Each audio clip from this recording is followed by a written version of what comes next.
This conference will now be recorded. All right, well, welcome everyone, and thank you for attending this first GMM of the new year. While I had hoped to be having this meeting in person by now, I'm still grateful to have this mechanism to reach you all. And I know you're all zoomed out, but thank you again for making time today.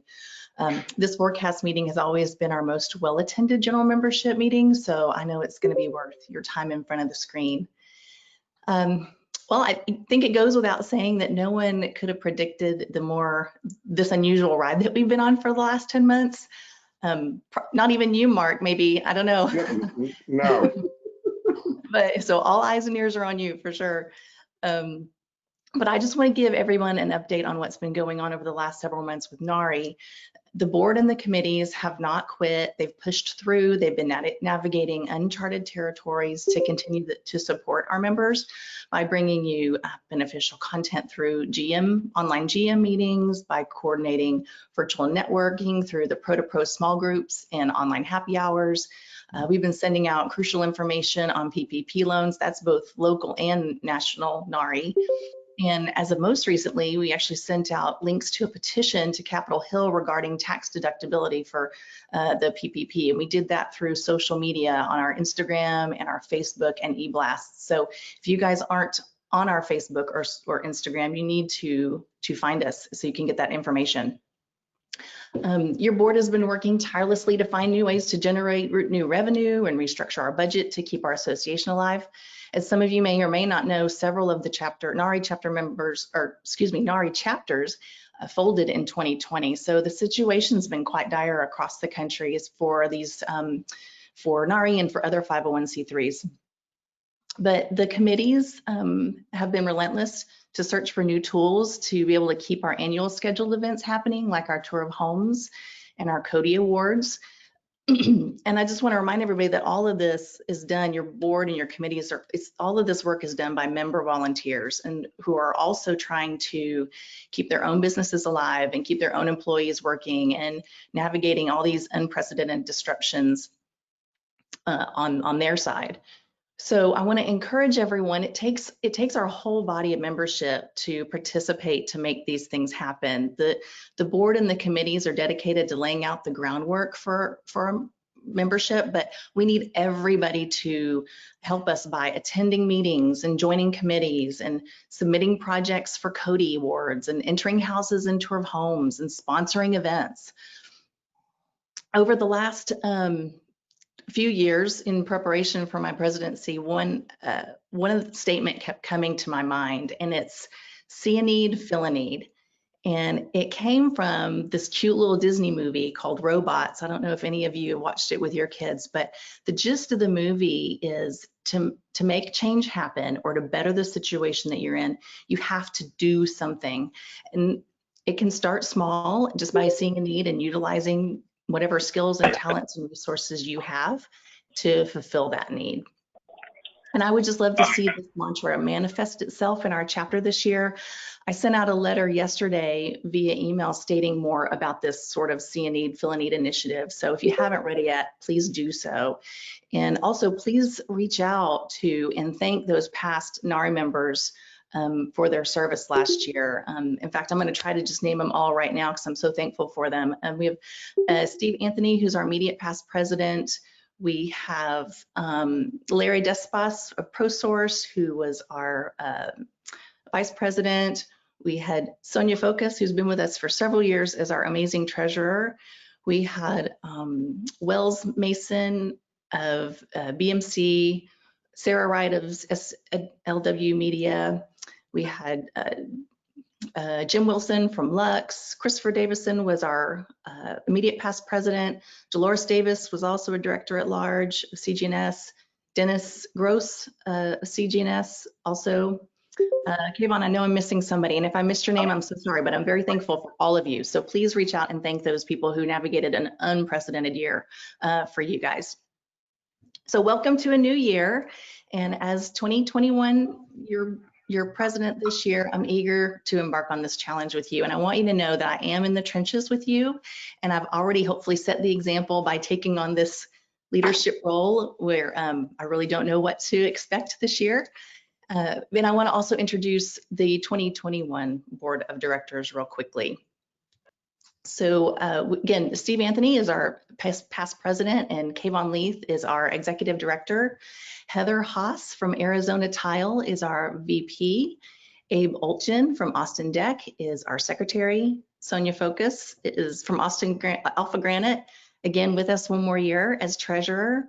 Dennis Gross of Castle Crafters, Dolores Davis of CGNS Design Build, and Sarah Wright from SLW Social Media are all our directors at large. So thank you so much, ladies and gentlemen, for your dedication and service and for seeing a need and filling it. We have a great content already lined up for everyone in way of GMMs and builder roundtables. So I hope to see you all there. On February 2nd, we have our builders roundtable with Rika Keepers of Keepers Land Planning. And the topic will be on when do I need a permit? She's basically going to be explaining the confusing rules, I think, on what projects are permit worthy or why and when it'll be critical for you to pull one. She's kind of working with the city of Austin there. And that will be in a virtual event, again, February 2nd from 12 to 1. On February 10th, that will be our next virtual general membership meeting. Again, we're working towards trying to get everybody in person, but we have some things we have to work around with the city and Zilker and so forth. So we're working on that as quick as we can. But our NARI National CEO, David Peckel, will be joining us online, and he's going to discuss the importance of being a member and all of the benefits that can help you succeed in this trade. And some of you may not be aware, especially those who are new, but National has several programs available to help you with save money, gain education, or help with workflow. They have online training courses. They have the building bucks and savings programs and insurance and all kinds of things available. And in some cases, if you utilize even one of those programs, it'll actually pay for your NARI membership. So it would be good to attend that meeting next month, and also just go online or to nari.org, NARI.org, and check out all that stuff. Oh, speaking of education, I want to announce also the following individuals in our chapter that recently became certified by NARI National. So congratulations to Brave Remodeling, Brian Kennel and Dave Warner. They're both certified kitchen bath remodelers. Congratulations. Restoration One of Austin, Francisco Burciaga is now a certified remodeling project manager. At Best Builders, we have Gregory Dono, who's also a certified remodeling project manager. So congratulations to all of you. And if you're interested in certifications, again, there are some online prep courses that are starting in February, and you should go to nari.org and you can get all that information. Lastly, on September 11th and 12th, our tour of remodeled homes will be held. It's been a long time coming, I know. We've had a series of obstacles to deal with, but the Tour of Homes Committee has just they've really stepped up and done an amazing job on trying to navigate through to get this going. And this could be one of our most beneficial and lucrative tours that we potentially have, but we won't have a tour if we don't have projects. So please get with your Tour of Homes Committee or reach out to Kayvon. She can connect you, and let's start entering those homes, whether it's a virtual entry or an in-person entry for viewing. I think by September, I'm praying hopefully we'll have a little bit more normalcy where we'll be able to do both. But you can go to our website, austannari.org, to check out the calendar. You go to the events tab and then drill down into the calendar, and that will show you all of our scheduled GMMs, all our committee meetings, like when the committees meet, all the different kinds of committees, builder roundtables, socials, and the Pro to Pro meetings. So speaking about Pro to Pros, during this time when we've not really been able to meet in person, our marketing committee formed this Pro to Pro concept as a stopgap for networking. It's a small group, like virtual forum of about 8 people, up to 8 people, to discuss pretty much anything. It's been a great answer for those who've been wanting to meet new members or find mentorships or create relationships. If you've been in Austin for a while, in NARI for a while, or if you are new to the chapter, I really encourage you to go to those meetings. They're every third Thursday of the month. Again, it's on the calendar, but you have to sign up for the forum, so you got to make sure that you register for that. And I think there's one coming up next week, and then there'll be one again in February and so on. So thank you for listening to me ramble on. I had so much to tell you now that it's the first of the year. So without further ado, I'd love to introduce our speaker, Mark Sprague. He's the State Director of Information Capital at Independence Title Company. Mark is an experienced state director with a demonstrated history of working in the real estate and financial industry.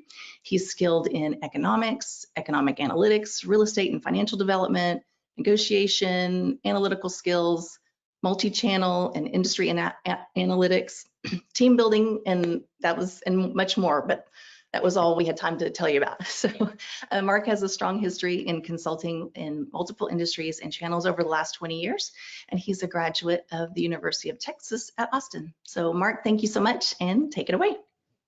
Christy, I am very impressed. That was succinct, but a lot. So I appreciate it. And I'm not talking about my resume, but everything else you did, I was kind of blown away. Oh, guys, well.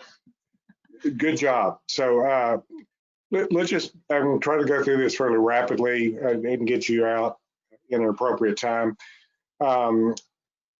Nobody saw 2020 coming. And why I say that, I've been forecasting for about 35 years in real estate and economics.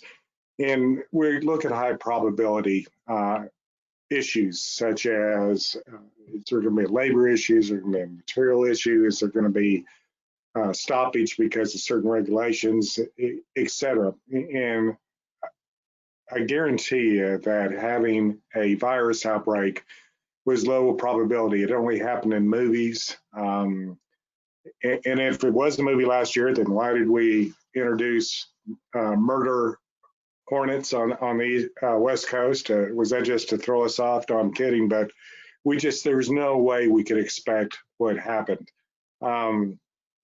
except for the CDC and Dr. Fauci's group, who had predicted that we would have a pandemic within this decade and probably have a couple more. So, and people go, well, why didn't anybody listen? I said the same reason when people come and listen to me or any economist or any expert speak. You take what you want, you throw away what you don't want. So where are we? Well, going into this, we did not have excuse me, we did not have enough shelter residentially and even commercially. And when I say commercially, think about it. We have the second most office space going up in the nation, 7.5 million square feet. Yet we did not have enough space, and I'll get into that.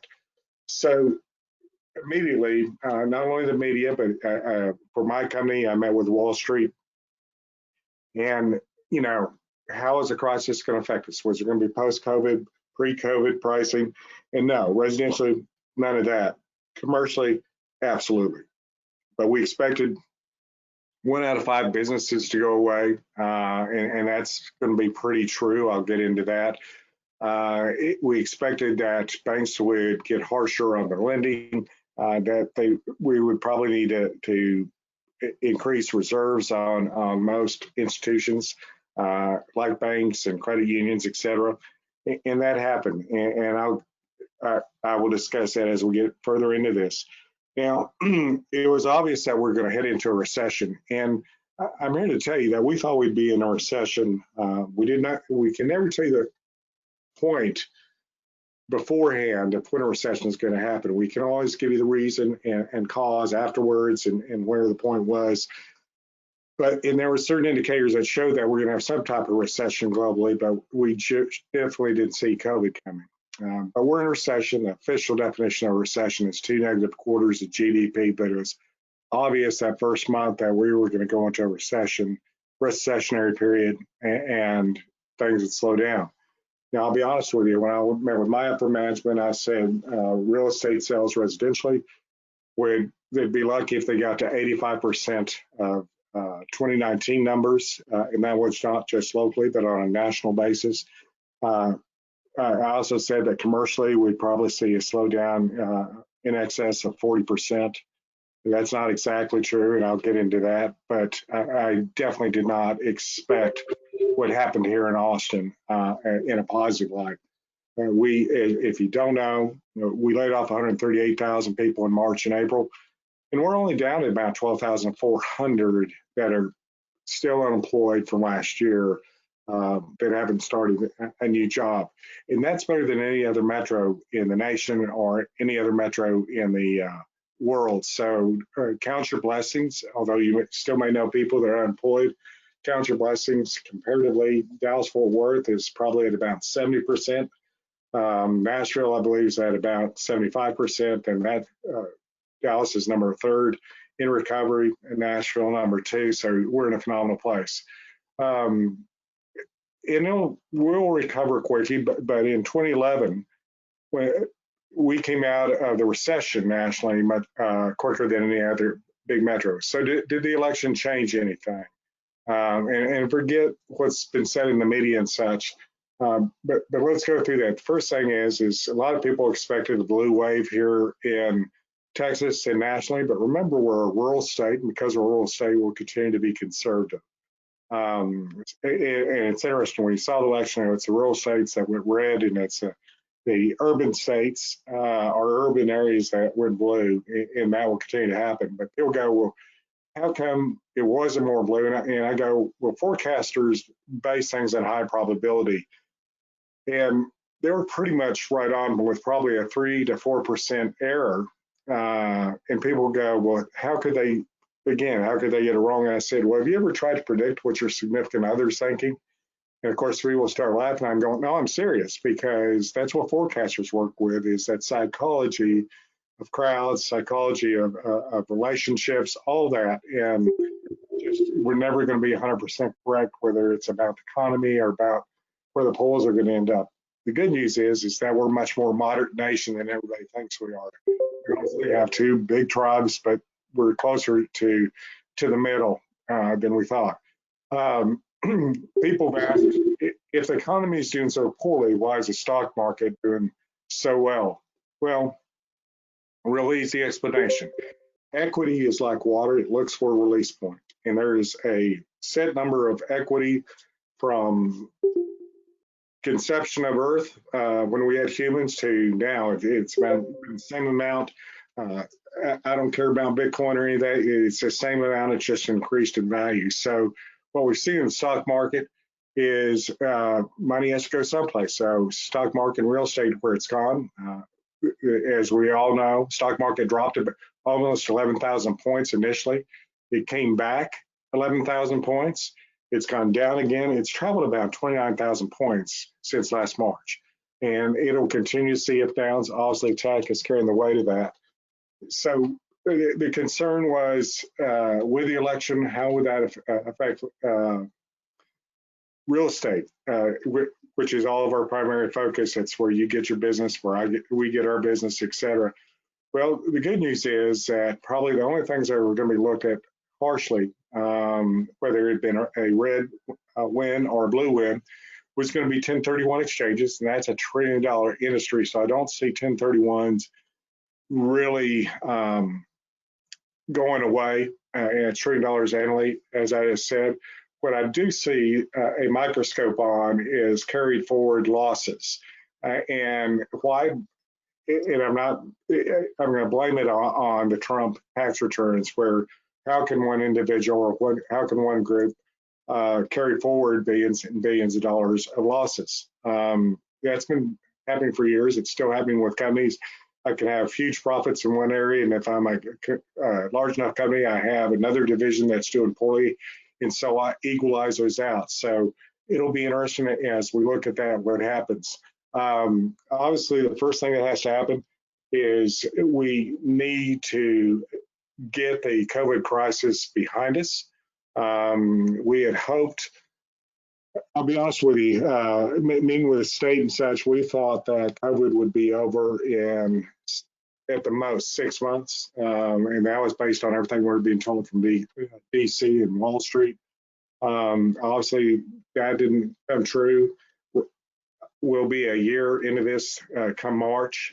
I don't see us being getting herd immunity or total immunity from it for probably till the end of the summer. And that's based on what I'm being told by DC, by the state, and by Wall Street.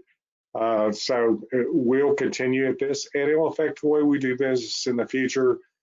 Think about it, whether it's births, whether it's weddings, whether it's graduations, you'll have some type of a virus protection thought process from this point forward. So just be aware of that.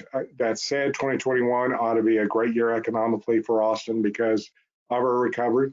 I don't know that it can be mirror 2020 because we don't have enough real estate inventory and won't. That's a whole nother discussion I'll get into. Secondly, as a state, understand that at the same time last March, we had an oil war where basically Russia and Saudi got into where they wanted values on oil. And the reason that happened is we were January, February, we've been averaging about 30 million barrels a day consumption. That dropped to 14 million barrels a day consumption through about July. And that's a huge issue. That's what wars are started over, and I'll explain that in a moment. We're back up to about 21, 22 million, but that affects obviously Houston, that affects Texas income, that affects income to those countries where oil's a large portion of their income, such as Saudi and Russia. And so we will see oil, and I was sharing with Christy, Houston, just last year had 345,000 layoffs. A lot of the majority of those high-paying jobs in oil, and those won't come back for 5 to 7 years easily if they do. They average about 70 to 80,000 new jobs a year, so they've got a ways to go. One of the scary things, 1 out of 22 have COVID in Harris County. 1 out of 5 don't have health care in Harris County, so that puts stress on multiple industries, just not the medical industry. So again, oil, till it comes back, that will be an issue in the state as well as it doesn't affect Austin other than at the government level. And we were guesstimating up to last year that we would be $5 billion short in our budget. The good news is Hager came out last week. I think it was publicly announced Monday that we're only about $1 billion short, but that will continue to be an issue. Now, real estate, the good news is that nothing in the Democratic platform shows any harshness towards real estate. I don't know that they'll do away with the minimum of $10,000 you can write off on your personal mortgages, which affects, obviously, the more expensive properties get, affects more and more people in Austin and in the Texas markets. But the good news is that the Democrats want to pass a $15,000 first-time buyer home credit. And that will, for you all that just want to stay in Austin, I don't know that you'll see that much of an increase in business in Austin, but obviously in your outer rim cities such as Elgin, Manor, you'll see a lot more activity as people pursue the $15,000. And that's going to be interesting because presently Austin will be about 11,000 plus lots short of where they need to be to build the number of houses based on job creation. Dallas-Fort Worth, 16,000. And why did that happen? Well, a year ago, I thought both Dallas and Austin, Houston would be overdeveloped, that you'd have too many lots, more than 24 months, which is equilibrium. And those were all absorbed. And it takes you a long time to get through our process, 2 to 8 years of our entitlement. So our biggest issue by the end of the year, I think we'll see a boom towards the end of the year. And we'll see where we are presently, but we will see not enough inventory, which will be interesting for the title industry. It'll be great for us because, number one, people have to start knocking on, realtors have to start knocking on doors, have their customers drive down streets, get addresses they want, the houses they want to look at, and knock on those doors. And yes, that's happened before, never in Texas, but it's happened in California, other markets, and very strong. So real estate will be probably good for another 18 months, 2 years. It'll flatten out as things catch up, and then it'll explode again if we look at history. The growth that we're seeing in Texas, I don't see anything in the blue platform that affects growth. Good news is I don't see anything that affects defense. Defense did not go up in spending as it normally does under a red president, a conservative president. So I don't see it affecting us. Obviously, that helps Austin, San Antonio, El Paso, and Bell County. And if San Antonio gets the Space Force base, that helps San Antonio even more. And interest rates ought to stay low. Understand that as of January, February, and I start from a global view, I go to a national view, then regional, and then we can get very local down to neighborhood if you want us to. But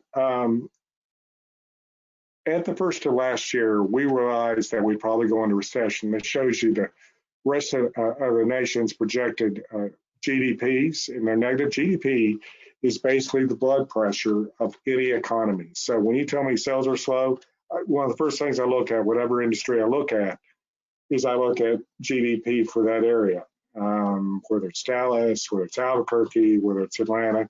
I look at GDP, and on a national basis, it was off.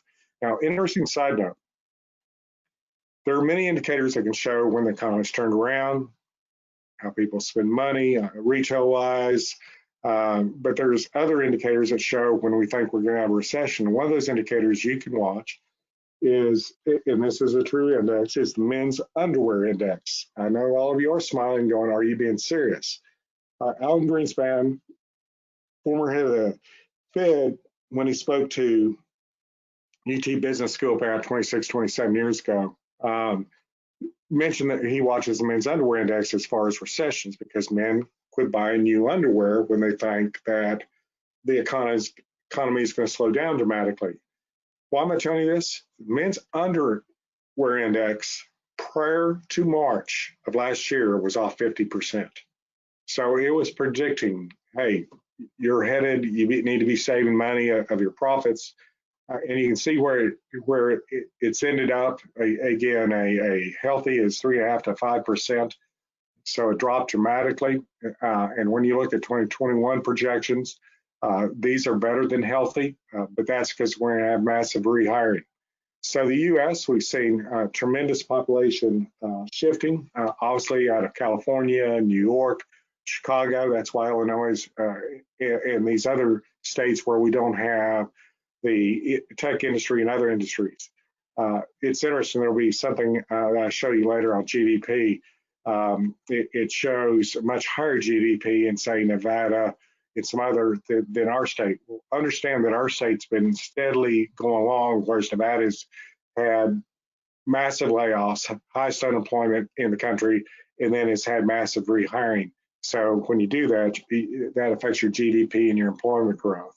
This shows you employment growth. It's been anemic the last 10 years as GDP has been. Not a political statement, it just is. But you can see where we had the layoffs in March and April. Then the second quarter, we see this huge drop of 32%, and we began to recover. Now in December, what you don't see that's coming up here, is in December, I expected about a drop, but I expected the drop to be to maybe instead of 240 to 400,000 jobs a month, I expected the drop to be to 150,000, 100,000 new jobs. I was wrong by about 300,000. We actually had a drop. We had job losses in December, which is unusual historically because December, you typically have rehiring for holidays, et cetera, in the retail business. And the reason we had that is because of the third surge of COVID. And that'll carry through the first quarter. This shows you unemployment by industry. You can see hospitality, leisure, oil have gotten hit hard, farming, et cetera. Now, one of the things that makes Austin attractive, you've seen this chart before, if you've been to any meeting I do, this shows you the educational attainment. the population. And you can see that Austin is near the top. There's only 4 cities that have her educational attainment. And those are really the cities that we compete against for other industries: Boston, Frisco, San Jose, and Washington, D.C. It always intrigues me that Washington, D.C. is one of the most highly educated cities, but is not necessarily the smartest. That's a joke, guys. But so we'll continue to attract people. This shows you GDP, and again, anemic, not 3.5 to 5% for the last 10 years. We had about 7% swing from 2.1 at the end of 2019 to the first quarter, about 5 points there, so a 7-point swing, which is the biggest swing we'd seen previous. And we had this dip in the second quarter, is March, April, May caught in, and then we had this surge back up. And this shows you how GDP is coming. It's just basically where we were at the bottom of 2008. We've had more layoffs, obviously, in 2020 than we'd ever previously had. Now, GDP, again, 3.5 to 5% is healthy, but you can see where our Texas is and then national. And these are what I call false numbers, because this is aggressive rehiring as people try to start their businesses, as all of you all are. Now, this shows you GDP from one quarter to the other quarter's second to third quarter. You can see where Texas is, and that it stayed healthy this whole time. Even we continue to see job growth. Now, you can see that Nevada and some other areas have had phenomenal growth, but realize that they had massive layoffs, the highest unemployment in the country, and then they rehired. So that's why that looks like that. So for next year, this will continue to even out. You can read a lot of this for yourself, but what it basically says is that we'll see basically like 2021, your business will be much like 2021. The cost of labor and materials will continue to go up because there is greater demand than there is product. The one of the things we didn't see, and this is what intrigues me about herd mentality, is not only did home sales pick up because people are spending more time at their homes, and they want to improve it, they want to do this, they want to do that, or they want to move. But people started buying new cars and used cars, and that really surprised us, all of us nationally. My next door neighbor owns 11 car lots. He has been on vacation since last April because the auction houses have no used cars. Dealerships are paying premiums to keep their car lots full. And that's because people are not dissatisfied with their current automobiles. Plus, they're saving more money, and you'll see that in a moment. So that was surprising. Our trade wars with China, again, not a political statement, but trade wars and tariffs are never good. In economics, one of the first books you have to read is Adam Smith's Wealth of Nations. It's written about 258 years ago. And it talks about protectionism doesn't protect anybody. It actually hurts the country that's putting that in place. And why am I telling you that? Because what China's done is when we did this trade wars, they had to find alternative markets for their products. We had to find alternative markets for our products or suffer the consequences. And so China had a consumer slowdown. It's picked up since, but that obviously affected our economy. And for you all that still don't believe what I'm saying, understand that the Reagan wheat embargo, we still have not recovered from that. The farmers globally, nationally, have not recovered from that. We used to control 75 to 85% of all wheat growth and distribution in the world. And we're at about 65% because China had to find other places to buy wheat. And they're doing the same thing on their technology, et cetera. So trade wars and tariffs usually affect the country that's put it in place much more than the country that the trade war is against. But we'll see that will continue to improve. And as that improves the Texas economy because we have one of the largest ports in the country in Houston. So that affects the income coming in through there. Inflation continues to be anemic. And you go, well, that's a good thing. No, it's not. Because you only have two choices on inflation. You can either have inflation or deflation. There's no middle ground. There's no static ground. And you'd like to see between 3.5% to 5%. We would be happy at 2%. And so why is inflation not happening? How many of you are wearing, during the summer, were wearing the normal bottoms that you normally wear? I wasn't. I would be dressed in a coat, nice shirt, Zoom shirt. I'd be wearing gym shorts, no socks and shoes because you didn't see it. And people go, "You're kidding me." I said, "No," and that was true nationally, globally. People were doing that, and so people are buying socks, shoes. They aren't buying handbags. They aren't buying. I love this term from one of my staff. They're not buying hard pants, and so that has caused, and we're not going out to eat as much, so that caused inflation to slow dramatically. So and by the way, we've seen slower population growth that was happening prior to the COVID crisis. If you take out Asian and Hispanic births in the United States, we will be a declining population by the year 2025. Think about that. That affects Social Security, that affects pension funds, that affects so many other things.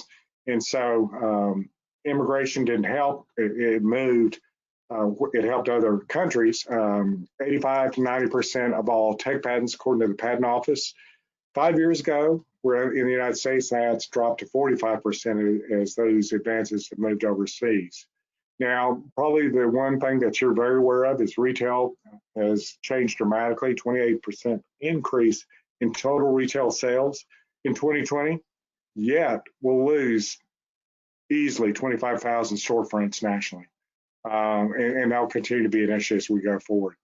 I'm going to let you all read these for yourself. And one of the things, these next few pages, it explains about GDP. One of the things I want to point out, though, 80% of all job growth since 2009 is happening in 53 metros out of 35,000 plus nationally. It doesn't mean those other cities are doing poorly. They're just not contributing, and they're not having 1, 2, 3% growth at all. And then if I look at recovery, I like to look at full GDP prior to the previous recession, full real estate values, full employment. Well, only 8 metros out of the top 100, top 50, actually the top 100, met those parameters from 2009, from the previous upcycle. And that's when it hit, was 2009. Before those, out of the 8 are outside of Texas, and that's going to be Seattle, Portland, San Francisco, and New York.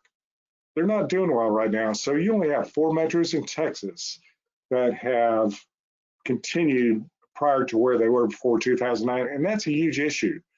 So if you last time I spoke to y'all, there was a lot of young people in the crowd. So if you're promoted and you're promoted to, say, New Mexico or promoted to Nebraska, there's not much growth there. Understand that. Not like you're seeing in Austin, Texas, or you're seeing in Texas. Our low employment will probably be back below 5%, which is fully employed. So that will continue to be interesting to watch because we don't have enough labor. And then this just discusses GDP and where we've been, and not to really endorse the Q3 numbers, et cetera. More that, and I do call it the Great Suppression because people want to work. We've never in this country been forced to reduce employment by government order, and this is the first time. So we still have probably 22 million people that want to work that aren't able to work because these jobs haven't opened up. And we're going to have a K-shaped recovery. The top, it's probably 80% of the population. The bottom is probably 20% of the population. The bottom is people that need those monthly, weekly checks the most, and they're ones that will probably be last employed. And this shows you your unemployment history. You can see over here that COVID is much higher than previous unemployment times, the Great Depression. In the 80s here in Texas, we had a Texas depression where real estate lost 90% of its value. That's the only time that real estate in Texas has lost value, but much higher than we've previously seen. And this shows you, obviously, the crash of COVID and then the recovery. Again, easily 3 to 7 year recovery time. And then you compare it to previous recessions. Now, one of the interesting things that's happened during the recession is in March, as I said, we knew businesses would go out, we'd see businesses go out of business, and that's unfortunate. But they'll come, those industries, restaurants and such will come back, but because people aren't going out, what they're doing is they're saving much more. You can't see it's covered, but this will be sent out to you, and you'll see that savings have shot through the roof, which helped bank profits because banks had already set aside larger reserves for loan failures of 1 out of 5 businesses going out of business. So what you've seen is people are actually saving more, making more, and they're not spending as much. And so that breeds well for the stock market, that breeds well for real estate. This shows you where the U.S. economy is now. I think I've stated most of this as I've gone through it. Rates will stay low for the next couple of years. Then you look at Texas, you can see where unemployment is, where employment's good and unemployment's still high. And obviously Austin's in one of those areas that, and San Antonio are in those areas that look pretty good. You can see Dallas-Fort Worth are not as strong. Houston's way off. But then you can look here along the border, Midland, in those areas where unemployment is very high. And that will continue to be an issue. And if you see this, then that affects state spending, et cetera. This shows you unemployment again from the different industries. You can read this for yourself at your leisure. This compares the metros. Again, Austin comes out fairly well comparatively. This shows you unemployment through November of 2020. We're all pretty much saying that Austin is a better place than the rest. This shows you oil, West Texas Intermediate. Fracking makes sense at about $42 a barrel, but this shows you when West Texas Intermediate's done. I've not updated this, but this shows you rig count, and values have actually jumped up almost $10. But last year, values of oil for the first time ever went to negative $32 plus on futures. So again, remember what I said about $42? It's where fracking makes sense in the United States. And again, if oil stays this low, and I'm talking about West Texas Intermediate, Brent is the other type of oil that's measured, and that's North Sea oil.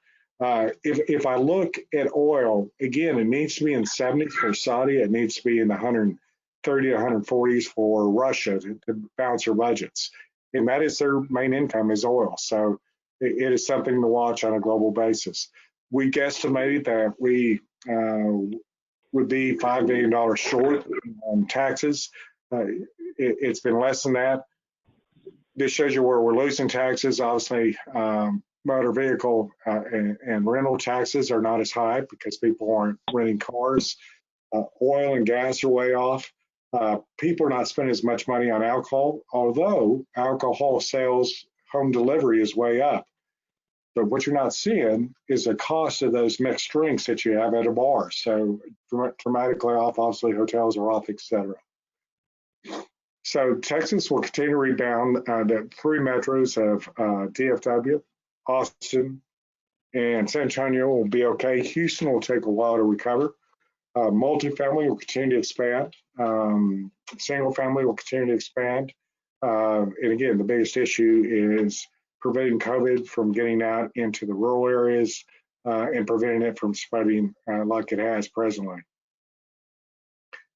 So what should you watch? Always should watch job growth. And presently, we want to look at net job growth. And then the second thing we look at is GDP. You can get that from the Bureau of Economic Analysis, just like you can get unemployment from the Bureau of Labor Statistics. For every 1 job, you get 2.6 people moving. Last thing I look is consumer confidence. Real estate, y'all are amateur economists. When you drive through a city that has a lot of boarded up windows and say the economy is not doing well, you're being an economist right there. But you can see interest rates, the last thing that I put down here to watch. Now, this is interesting for you all, is this shows you number of permits since the last boom. You can see Chicago, if you were a subcontractor, as many of you are, in Chicago, your permits and such are off 83% the last 10 years. But you can see Austin has improved. In our other Texas markets are in a good spot. Comparatively, this shows you where the median is in the country. But again, we continue to see more permits than we previously saw, and that speaks well of our economy and will continue to speak well of our economy. And as Christy asked me, she says, when is the other shoe drop? I'm probably the most pessimistic person on this call. I'm typically the most pessimistic or realistic person in the room. I try to undermine my optimism about Austin. I've never seen a market where every channel is positive, and yet going into COVID, usually apartments or industrial, something is off. But Austin, every channel, including ranches, we're clicking on all cylinders. Again, this shows you our performance comparatively. Austin leads the nation. This shows you job growth, job loss per sector. So for those of you that are wondering if your significant other should go back to work in a different industry outside the bar or restaurant industry, I would say that's pretty true because it's going to take a while to recover. This is another way of looking at it. This actually comes from Zonda or Metro study. They're the guys that count lots. They're the guys that have national economists that kind of look at it from a global view or 30,000 foot view. I watch consumer confidence like a hawk because that tells me how people are going to spend money the following month. It's a past measurement of the previous month. It's a phone interview. And as you can see here, healthy is between 90 to 110. People begin to buy cars, houses, begin to spend money on remodeling, etc. And you can see here it's at 118. Prior to last March, this was at 154. At 154, you're seeing multiple bids. Well, that multiple bids are not going to change because we don't have enough inventory. We're at the lowest amount of inventory we've ever been in Austin before. We're at 1.1 months supply. And historically, the amount of listings coming on the market was about, we used to absorb about 42% of all listings that came on that month. That shot up to 65% in June, 98% by August, and now we're selling more than we're bringing onto the market. So we'll be out of listings by the end of the year. We don't have enough lots for the builders to build. So that speaks good for your industry, but it also tells you that you ought to be saving money too, because there won't be enough product to sell or renovate towards the end of the year, which is great for values, but it will be an issue. If you're less than 40, which most of this group is, you've never seen interest rates over 10%. And that, I'm not beating on you, that just is. I got out of school in the mid 70s. So I've seen rates up at around 18%. That's because inflation was at 22 to 24%. Now, low interest rates are a great thing, but the effect they've had is people aren't selling their real estate as much. They're holding on to it because you all turn to my granddad. What do I mean by that? You used to turn over homes every 3 to 5 years, and then it shifted to 7 years. Now it's 13 to 15 years. And my son and his friends are perfect examples of that. Are you going to sell your home, Stephen, and you're looking for a new home? No, I'm going to keep it. We're going to rent it out because I'll never see 3.5% interest rates. I used to hear that from my granddad all the time about the real estate we owned here in Austin and around Austin. So this will continue to be a challenge as far as inventory included. The good news is that if you look at all the Texas markets, the housing market will continue to be robust. Commercial will be a little bit slower because we won't be bringing on a bunch of buildings this year, although we still have about 7.5 million square feet of commercial office space coming on the market. Residential, in fact, we'll see a slowdown, as I said, at the end of the year because there just won't be enough inventory. Everything is cyclical. This is a circle of life for real estate, but any hard asset goes through a recovery and expansion, and we're in that expansion stage here in Austin. This shows you median home prices. 2011 is when we saw Austin around. We were the metro with the shortest time in the last recession. Herd mentality didn't really kick in about 2013. And the reason I take median rather than the average is so that the value is not out of whack by a lot of entry-level homes or out of whack by the amount of multi-million-dollar homes being sold in Austin. This shows you inventory, but it shows you the sales growth for the last 9 years, 10 years, which has been very healthy. This shows you what happened last year, i.e., and I apologize, I'll show you where the numbers are here. We saw continual growth.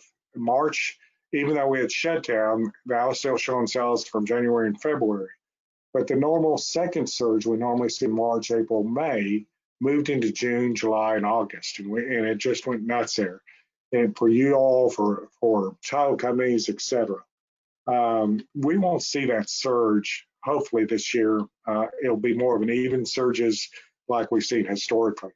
This shows you where the meat of the market is, but look at the luxury above 1 million, and that just includes what we have on MLS. There's probably about 10% that never entered MLS. And what we're going to see from a lot of realtors, as I said, they're going to be using their title companies to find out names and be knocking on doors because there just will not be enough inventory by the end of this year and the start of 2022.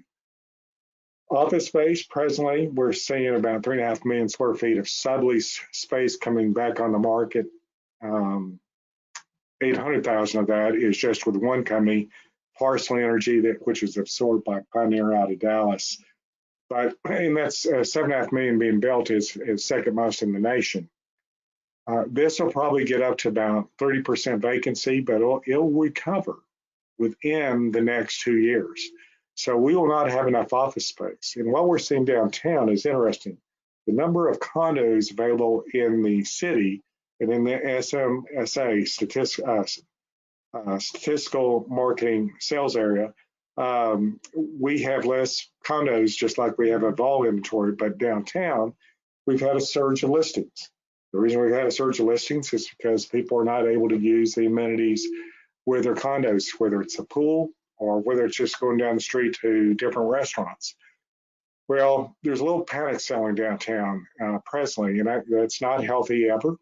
But these people are going to be sad because presently Facebook, and it's public information, is negotiating for 1 million more square feet downtown in addition to the 800,000 square feet they have. 2 other high-tech companies are also looking to acquire anywhere from 300,000 to 500,000, and I'm sure there's numerous other companies. So within a year, year and a half, we're going to see the space dramatically turn. And again, that's just due to what's coming down the pipeline that we're aware of. Multifamily, not enough apartments. Yes, we saw a slowdown because of March and April, but that'll change. Retail, this is where opportunity is. We will see 1 out of 5 businesses go away, 1 out of 4 restaurants in the state of Texas go away. And this will probably bump up to 25 or 30% vacancy. What's going to happen to those spaces? Can they be utilized for residential? Can they be utilized for distribution centers? What can they be utilized for? We've overbuilt retail in this nation by about 25 times, not 25%, 25 times. So it's going to be interesting to see what happens to that retail space. Same thing on the hotels. Is I could see them becoming affordable housing, but that's not going to happen overnight, and you still got the debt that you've got to deal with on those. The bright spot of the market has been industrial, and that's evidenced anytime you see lack of inventory on store counters, whether it's a toy store, whether it's a grocery store, you've got an inventory problem and you've got a warehouse problem. We've always, in the United States, have dealt with the efficiency model, just-in-time model. Your shelves were always full when you went to the stores prior to March. Obviously, they've not been full, particularly on the toilet tissue and paper towel aisle, and they're still not. Here, then it's funny because I had suggested after talking to some guys on Wall Street, I said then hair products will be the next thing that there's a surge on. I was predicting that in June or July, and sure enough, that happened because people go, whether it's men or women's hair dye, whatever it was, they go, I'm not going to be able to go into my beauty salon, my barber shop, and we're not all like George Clooney where we can use a Flowbee. So people stocked up on hair products. Industrial has been the bright spot nationally, regionally, and will continue to be. We'll continue to see good growth. Does that mean that your clients should go build warehouses out in Dripping Springs, out in the boondocks? No, it needs to be on major roadways, but it'll continue to see growth there. we'll probably only see 1 to 2% net growth. We'll recover quicker than any of the other cities. Probably the biggest issue for realtors, even in the downturn that slowdown last year, we saw people,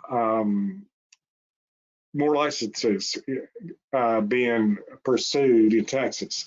We presently, the last 5 years, have 30% more realtors than we had 5 years ago, and that's no other state is experiencing that. So, and it's interesting because I live in a 70-year-old house, and we had plumbers out in the last month, and the plumber's helper had moved from Colorado Springs. So he was working as a plumber's helper, and I said, "You're in a great industry. You'll make good income. You don't need a college degree for that." He said, "Well, that's okay. I'm going to quit, and I'm going to get a real estate license." And I'm going, "Oh my," because he's going to come into it when we probably don't have any inventory. But realtors are seeing much more competition than they previously have. And then, you know this already, tight labor market, the material costs will continue to be an issue. And again, I think you're aware of this. Appliances. If you've got an appliance getting ready to go out, you better order it now because it's going to be a minimum of 45 days delivery time. Refrigerators saw a 900% increase in orders. People go, "Why?" And I'm going, "You're eating more from home." And people go, "What do you mean?" I said, "You're not going out to restaurants. Your refrigerator can't hold all that stuff, particularly some of us that, put our one ice cold beer, etc." So people ordered a lot of second refrigerators for their garages for outside last year, and I think that continues through this year. Equity is built up again. I think that we see a lot of remodels this year.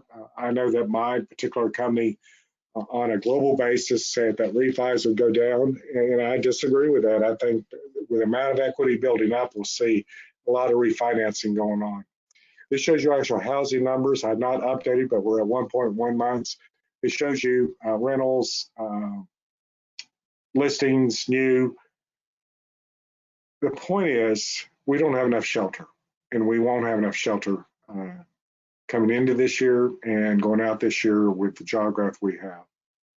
Expected K-shaped recovery. There's an explanation of that on the second and last page that I'll show you. We continue to see values increase. We'll see demand continue to increase. It talks about the K-shaped recovery. Now, I don't have it, but I have a chart that shows you that if you make less than $50,000, still 21% unemployed, whereas anybody that makes over 70,000 completely reemployed. So it's people that were working paycheck to paycheck. Interesting side,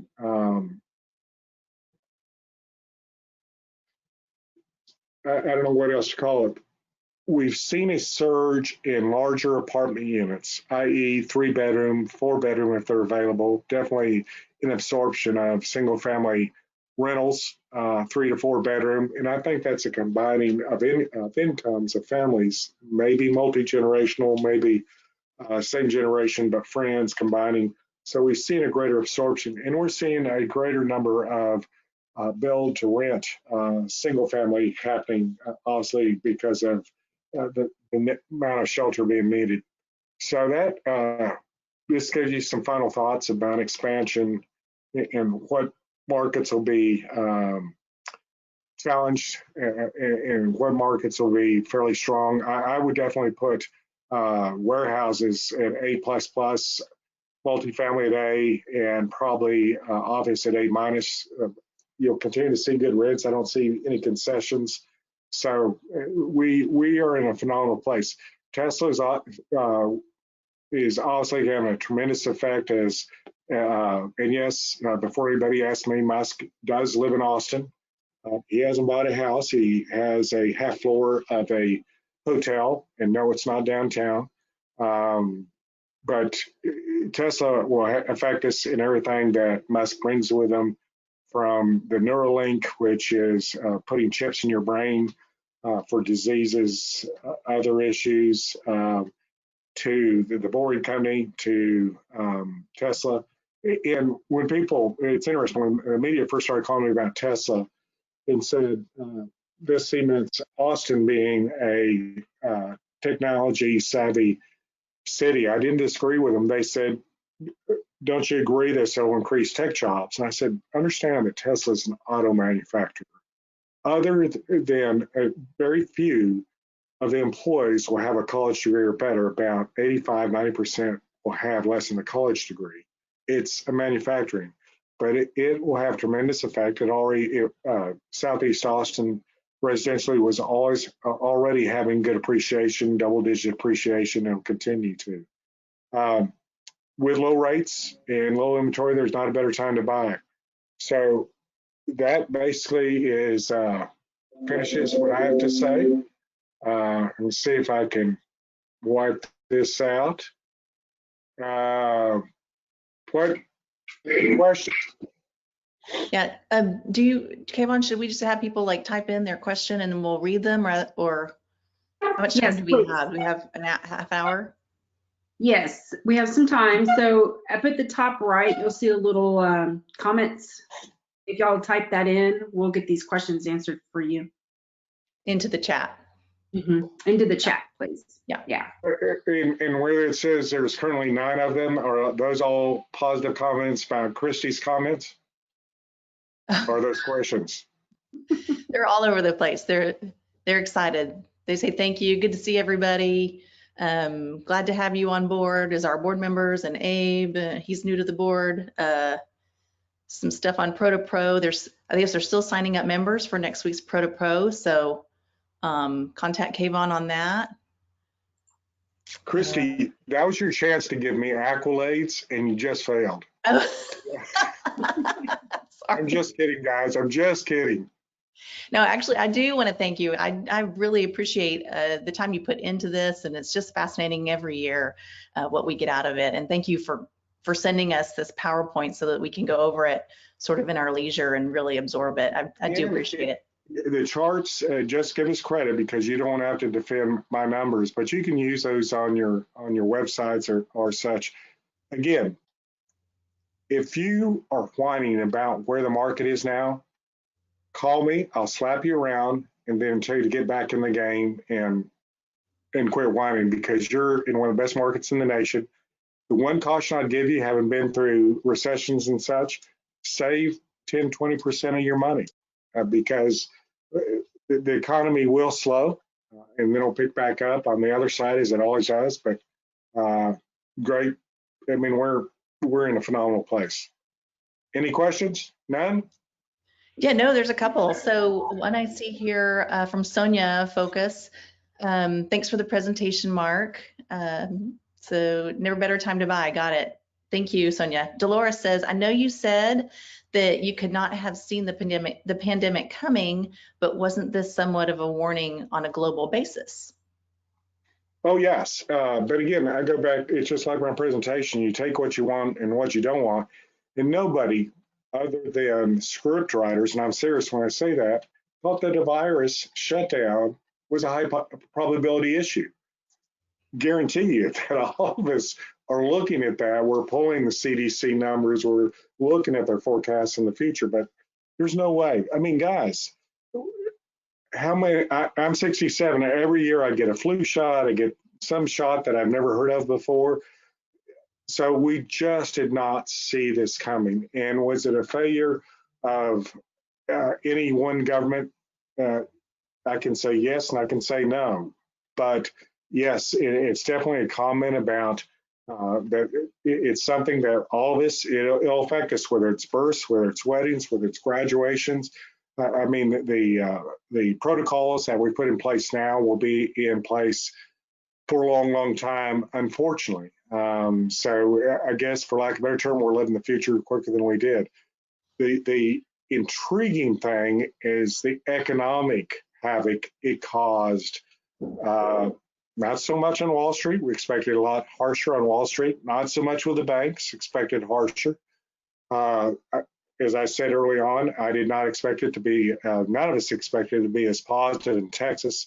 The greatest comment I've heard is from a global economist, female, Allie Wolf, who said, she was referring to Austin. She said there's cold markets, there's warm markets, there's hot markets, and then there's molten lava markets like Austin. And I went, Yeah, I mean, you never see, guys, you'll never see every channel being successful in real estate like you do now. And even offices that will be challenged for about a year as they try to redo the lease space. That said, you're still going to go drive by your favorite bar, your favorite malls, and you're going to see a lot of closed doors. So there's still going to be some stress in the market. But in your industry, if it's primarily residential, you won't see as much stress. Thank Anything you. else? Okay, we have another one from Steve Anthony. It says, specifically regarding higher end remodeling, how does the current real estate market, construction pricing, shortage of labor, et cetera, play out in Austin? Will people invest more in their homes because the cost of upgrade the new home is too high? It'll be just like 2020. You'll continue to see fairly good growth in that industry. There's not enough inventory in any price point. Luxury, it's been interesting because I've had some luxury realtors say, well, luxury is doing better than any other channel in the marketplace. I said, no, you've only had a 1% increase from 2019. You went from 3.1% above the million to 4.1%. Now I said, you can lie with those numbers and say you had a 40% growth.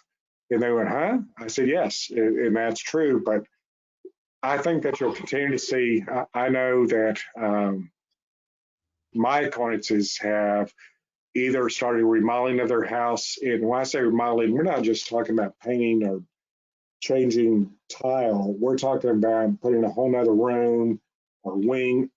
And then the other thing we've seen in Austin, particularly in my age group from probably about 50 to 80, is people are buying second homes. One of the interesting things that's happened in one of our local markets, Lago Vista, which has never been real strong, it saw a surge of sales, and those sales were coming from downtown Austin. People weren't selling their condos, they just wanted someplace where they could have a bit of land. So I think you'll continue to see more business than you need. So, but labor will continue to be an issue. Labor will continue to go up in costs. Lumber ought to stabilize, but I don't see the cabinets, appliances, I don't see those stabilizing anytime soon.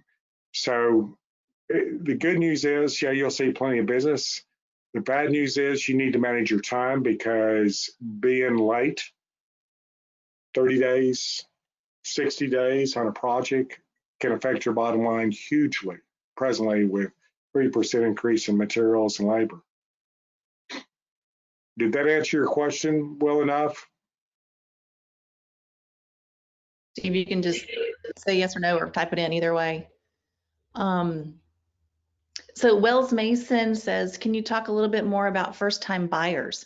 Are they strictly under 30? Are they moving to Austin from, where are they moving to Austin from? Or, which I think we kind of know, but, and what home value are they most Christy, where are they moving from? Where do you think they're moving from? I think they're moving from the Northeast and from the West. And from other state cities in Texas. The largest portion, probably close to 75% is from other metros in Texas. And all the numbers show that only about 3% from California, 3% from New York. I was surprised Florida because they're like no state income tax, like economic numbers, about 4% from Florida. So I know everybody wants to blame the Californians. That's the numbers we see, whether it's Joe Rogan or other people. We'll continue to see the growth, but it's going to be mainly from the other cities. And it's interesting because I'm part of the Houston Economic Partnership, and their questions were, "Hey, you've worked with Austin. How do we get technology to come here?" I said, "Well, I think that boat hasn't left the dock for you all, but I think you need to focus on energy and alternative energy, the energy capital of the world." So other cities are thinking they need to pursue technology. And that said, one of the other things I've had on a national basis, the media said, how long before Silicon Hills replaces Silicon Valley? So I and another analyst looked up those numbers. Number one, Silicon Valley, just San Francisco, San Jose, Mountain View, all that area, they produce 10 times what the state of Texas does in technology income. So we have a long ways to go before we get there. So on the luxury, I think we'll continue to see good growth, but I think we'll see on the entry level. Entry level is primarily going to be your large production builders who can bring those costs down dramatically. I don't know how many of you have that business, but we'll continue to see the DR Hortons, Lennars do well. Their biggest issue is they can't build them fast enough. Therefore, if you walk into some of these sales offices, they will tell you, sign a contract today because I only have 3 to sell. And I have 3 to sell next week and the following week because my construction guys can't keep up with the business. And so that's going to be, again, the biggest issue is lack of inventory. So hopefully that answered the question. We'll see. When do I think this bill will be passed? I think it'll probably be early summer, midsummer. And that will probably be about the time if we figure out if the vaccines are going to be, we're going to have enough vaccines. Obviously, presently, we don't have the 20 million plus we needed by the end of Christmas. And right now, talking to Wall Street and DC, we may be at 30% herd immunity. We need to be at 70% before we can open the doors, excuse me. So I don't know if that answered the first time homebuyer question, but it answered it to the best of my ability. What other questions?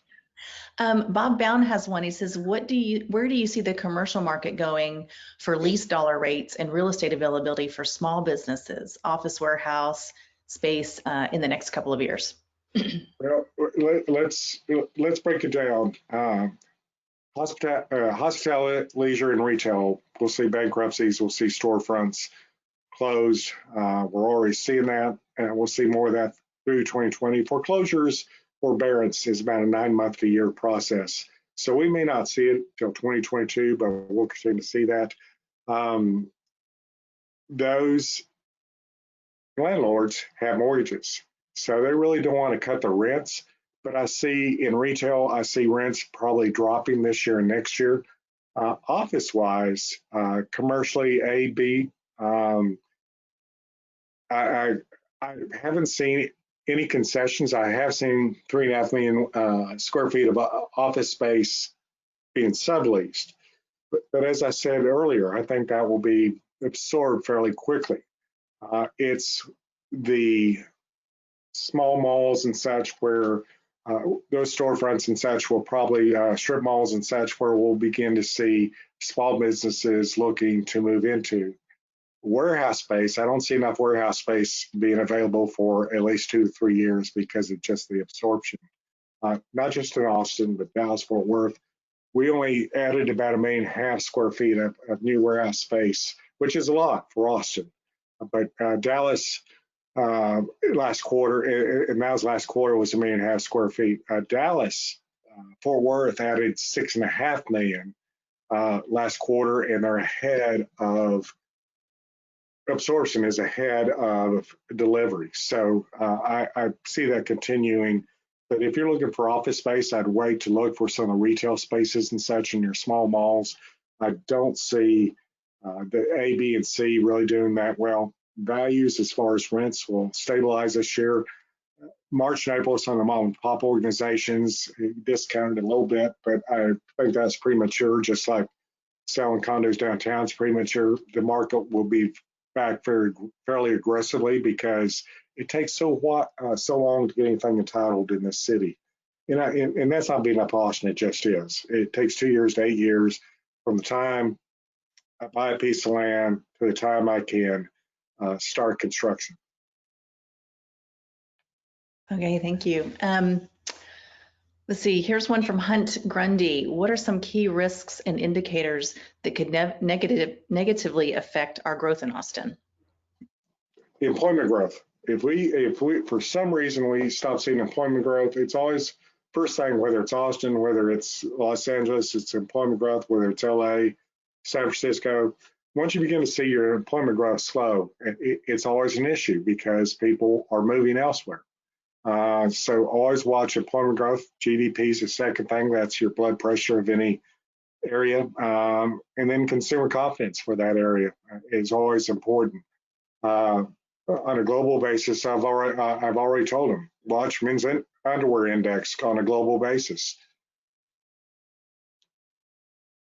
Okay, I've got a couple more. I think they're kind of related. One of them was, so let's see, what home values are newcomers to Austin most attracted to? And I think you said they're more gravitated toward new builds rather than custom homes, and then rather than remodeling homes. And then another one I think that's kind of related from Christine Alessio says, what direction in our area is the building market growing for single family homes? Does that make sense? Is that kind of related? Yes, two different questions. All price points are doing well, but where probably the largest growth we're going to see is in Southeast because of Tesla. We're already seeing that prior to Tesla.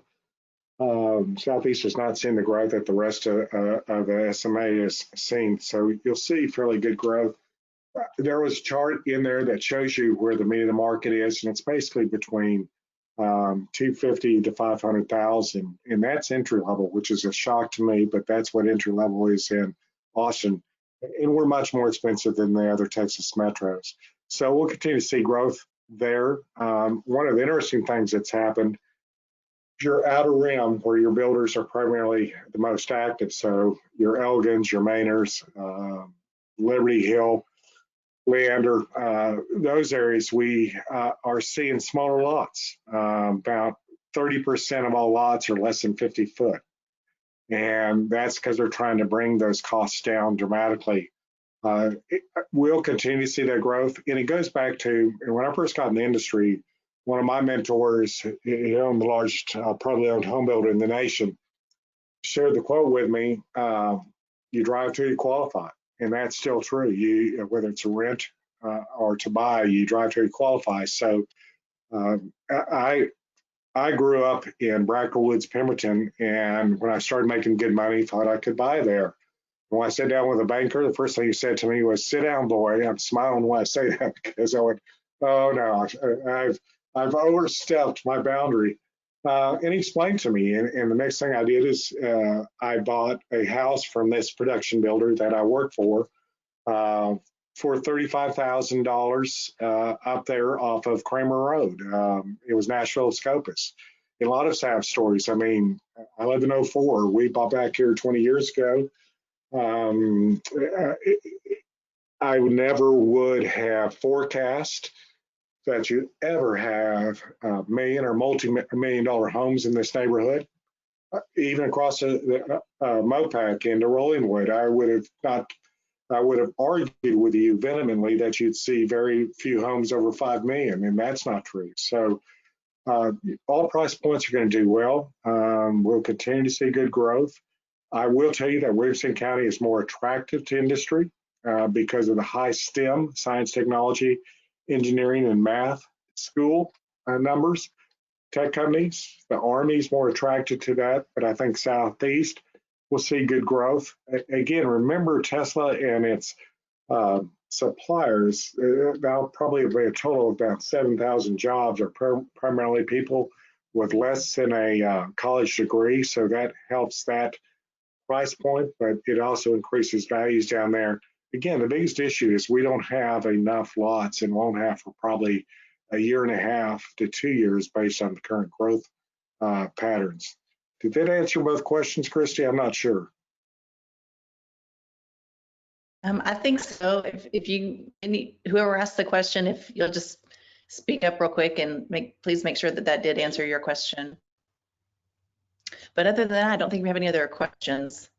And nobody has a question about the change of coaching at UT? I'm kidding. All right, thank you, Megan. I'm glad that answered your question. Yeah, this was wonderful. Thank you so much. I probably will think of a million questions after I kind of sit down and digest all of this. So if you all have questions, send them to Avon. But the other thing is that reach out to an Independence Title marketing rep. That's a good relationship to have. we're really on the cutting edge. Nobody does what we do, not just what I do, but what we do as a title company. So that's great lead generator too for you all. They know a lot of times about things before I know them. They'll come to me and go, "Have you heard that?" I don't want to start any rumors that MGM's moving here, and I'll go, "No, I'll investigate it. I don't think they are." So I will tell you that because of the way Independence has done business, and I've never been. This isn't an advertisement for Independence. But other than one other company in Austin that I was consultant to for 9 years, I've never seen the exponential growth I see at Independence. That other company was a company called PCs Limited. Initially, when we took them public, it became Dell Computer. So Independence is your marketing reps. Reach out to them wherever you live, except in East Austin. And I'm trying to change that. We don't have an office, but no title company has an office in East Austin right now. That will change fairly quickly. But we have offices everywhere. So reach out to them and let me know. Guys, if there's no other questions, stay healthy. I appreciate your time. Enjoy seeing you every year. Thank you so much. We enjoy seeing you. Thank you, Mark. Bye. Thank you, everybody. Have a great week. Thank you. Appreciate it.